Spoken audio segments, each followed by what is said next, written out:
കേട്ടോ. എൻ്റെ കൂടെ ഇഷ്ടം പോലെ ആളുകൾ ഫോട്ടോ എടുക്കുന്നുണ്ട്. ഇന്നിപ്പം രാവിലെ ഒരു 10-20 പേർ എടുത്തിട്ടുണ്ട്.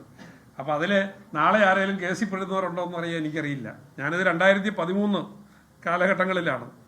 2013 ഫോട്ടോ, സോണിയാഗാന്ധിയുടെ ചെറുപ്പത്തിലെ ഫോട്ടോയാണ് കേട്ടോ. അത് ഞാൻ അവരെ കണ്ടിട്ട് പുറത്തേക്ക് ഇറങ്ങുമ്പോഴത്തേനും ഒരു ടീം വരുന്നുണ്ട്. അന്നത്തെ പ്രയാർ കോർപ്പറേഷൻ കൂടെ 2-3 ആളുകളും വരുന്നുണ്ട്. എനിക്കിതാരാണെന്ന് അറിയില്ല. അപ്പോൾ ശബരിമല എന്നുള്ള ആളാണ് എന്ന് പറഞ്ഞതിൻ്റെ പേരിൽ ഞാൻ ശബരിമല എന്നുള്ള MP അല്ല, ഞാൻ കൂടെ കയറി നിന്ന് ഫോട്ടോയ്ക്ക്, അത്രേ ഉള്ളൂ. ഇയാളാ പോറ്റിയെന്ന് എനിക്കറിയത്തില്ല.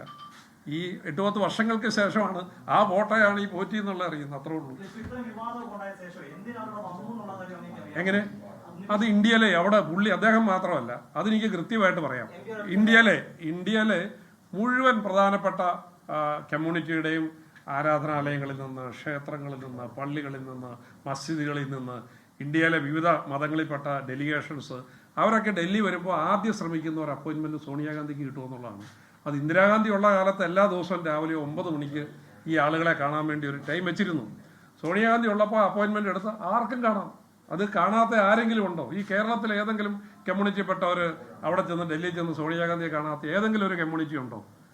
ഇന്ത്യയിൽ എല്ലായിടത്തും പോവും. കാരണം അതൊരു മതനിരപേക്ഷതയുടെ പ്രതീകമാണ്, മതേതരത്വത്തിൻ്റെ പ്രതീകമാണ്.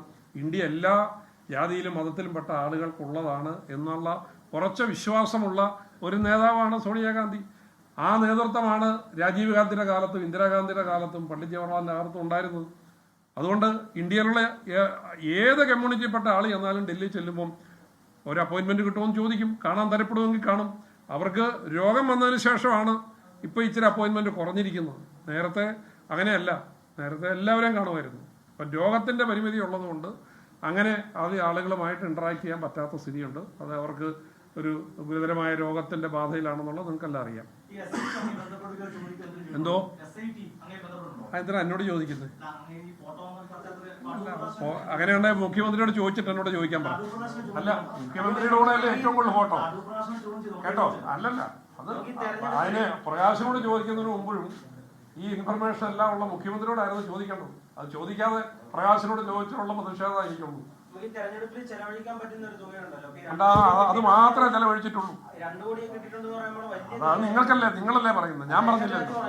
അത് അത് ആരൊക്കെ വഴി നിൽക്കുന്ന ആർക്കെ ഇപ്പൊ ഇടതുമുന്നണി നിൽക്കുന്ന ഒരു നേതാവാണ് കേട്ടോ. നമ്മളെ രാഷ്ട്രീയമായി കേട്ടോ കേക്ക് നിങ്ങളെന്ന് ഇടയ്ക്ക് ഞാൻ പറയാതിരിക്കും. അദ്ദേഹം ഈ ആരോപണം ഉന്നയിക്കുന്നവരൊക്കെ ഇടതുമുന്നണിയിൽ CPM മുന്നണി നിൽക്കുന്ന ആളുകളാണ്. അവർക്ക് ആരോപണങ്ങളിങ്ങനെ ഉന്നയിച്ചുകൊണ്ടേ ഇരിക്കണം. വസ്തുനിഷ്ഠമായി പറയേണ്ടത് ഞാനാണ്. എനിക്ക് പറയാനുള്ള പറഞ്ഞു, കൂടുതലൊന്നും എനിക്ക് പറയാനില്ല.